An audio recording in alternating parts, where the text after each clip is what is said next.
Good day! Welcome ulit sa channel ko at sa video na 'to tuturuan ko kayo ng process ng fork at tsaka ng cloning. Okay, so ano yung fork? Ang fork ay yung process ng, paggawa ng personal copy ng repository ng ah, ibang developer, programmer, or engineer. So bibigyan ko kayo ng example kung paano gawin 'yun. Punta tayo dito sa home, dito sa may, icon ng pusa. Then punta tayo dito sa search bar, search tayo kunyari ay calculators. Okay, hanap tayo ng, puwedeng, maikli lamang na na repository. So sana ito maikli lang, Microsoft Calculator. Okay, 'yan. So kung kayo ay magre-research, punta muna kayong home then search bar. Okay, so gusto nating, pag-aralan itong repository na 'to. Gusto nating pag-eksperimentuhan, gusto nating, maging, basis ng research natin. Pero gusto din natin bigyan ng credit yung may-ari nung repository. Okay, so huwag kakalimutan bigyan ng credit. So para magawa yun, ang gagawin natin dito, ifo-fork natin ito. I-click natin tong fork. Ang gagawin niyan ay gagawa ito ng kopya sa ating personal account, ng personal copy nito. Yan. At yun ang ating magagamit para sa mga experiment or research. Okay? So click natin tong fork. Yan, huwag na natin baguhin yung repository name at saka yung description. So create fork. Yan. Okay, so sana maikli lang siya. Yan. Okay. So ito na yung ating personal copy ng calculator galing sa Microsoft. Okay. So pag tignan niyo 'to, yan yung katabi ng calculator ay yung ating profile picture.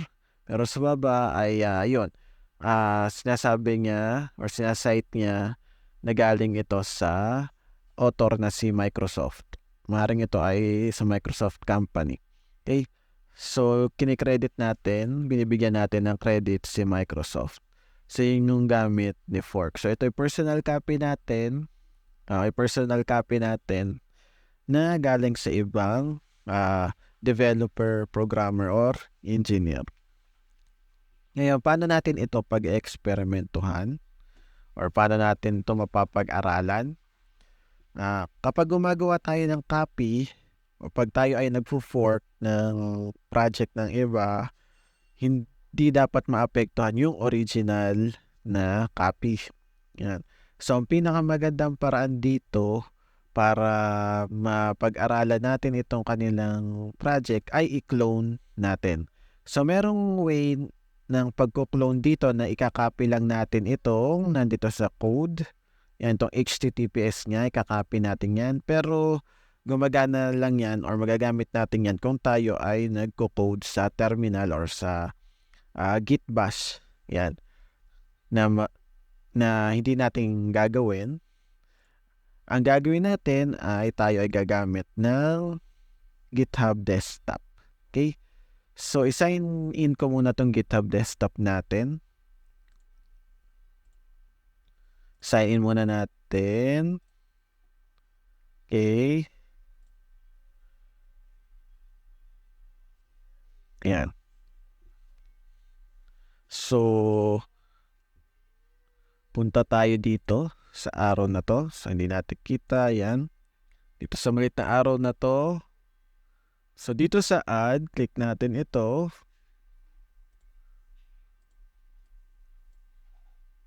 Sorry.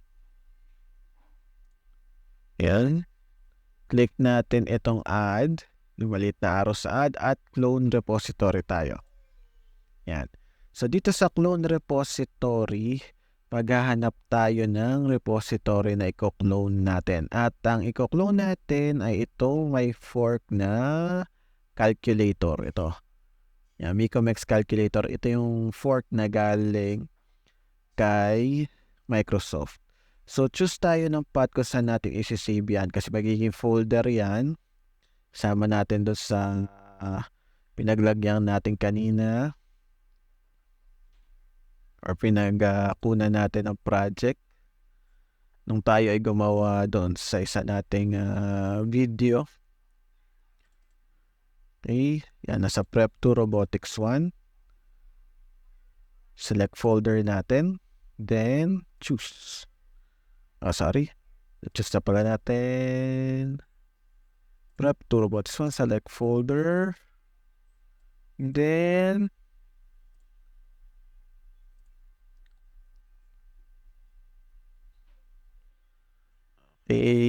na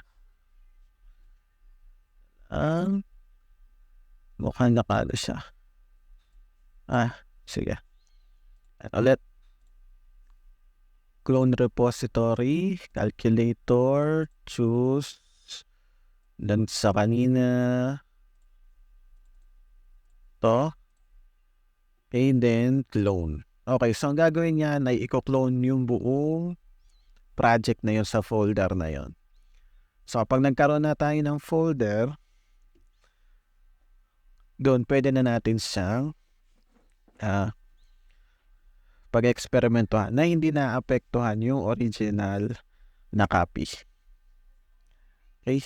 So, medyo malaki itong project na ito. Nasa 34% pa lamang yung ating cloning yung ating cloning. So, ipopost natin itong video na to. So, okay na. Continue na lang natin ito. Ayan. Then, so, kung pagpunta tayo sa history na ito, makikita natin yung mga nag-contribute na rito sa repository na to. So, napakadami na. Napakadami na nag-contribute sa repository na ito. Then, punta tayo dun sa ating folder na napili. Yan. Okay. Ito yun, calculator. So, gaano siya kalaki? So, siya ay 63 MB lang naman pala. Okay. So, ito yung kanyang laman. Yan. So, pwede kang dito. Experiment na hindi naapektuhan yung original na copy. So, yan yung clone at saka fork. Okay. So, sa next video naman, ituturo ko naman kung paano gamitin paano ang pull request kapag meron kang i-request or may sasuggest kang improvement or contribution sa repository ng iba. Okay? So, thank you.